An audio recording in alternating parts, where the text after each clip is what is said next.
Habang nag-charge sa cellphone, tulogin, kasi wala siya. Avoiding misuse of digital tools like such as spamming. Ano na spamming? Ano spamming sa chat? Kaya ba, chat na lang yung sa usapan daw. Spamming, sa usapan sa chat. Spam siya na spam. Post siya na post. Spamming, tawag na. Hacking. Mga hackers. Ipapag sa mga identity sa iban. And also, spreading malicious content. So what do you mean by spreading malicious content? So kaya yung mga malicious content, malalaswa o pastos na content online. Mga share post nyo mga malicious content. O sabihin mo share post yun ha. Mga pabili, babae mo na utanan. Laban babae. Ha? No?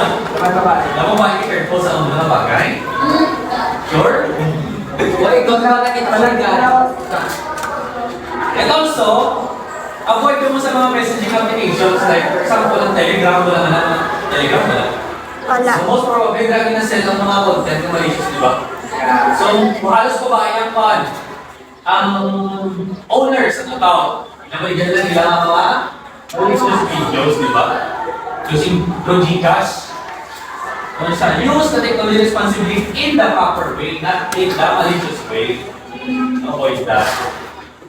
Naintindihan? Sure. Na follow?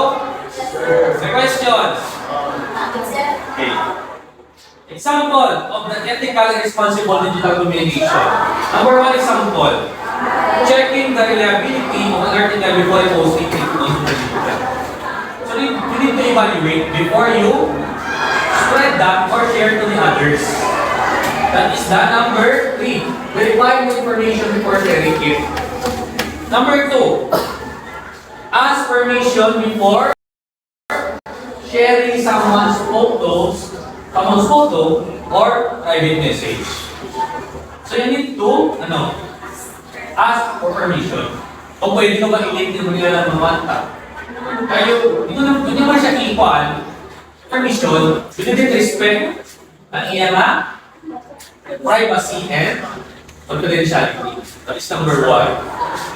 Number four, citing the source of an image or quotation in a school project. Example, sign niya kayo mga classmate. I-copy mo sa assignment niya. Naging credits ka ba? Nakaman. Nagsugot na siya. Okay. Kung nagsugot siya, pwede. Pero depende na rin siya mo kung pwede siya nagsugot. Kasi kung lahat ka mo buhat, kaya wala mo kinuha niya na permission, di ba? Wala ka na credits sa iyang source. What is that? Number four. Or number three. Number four.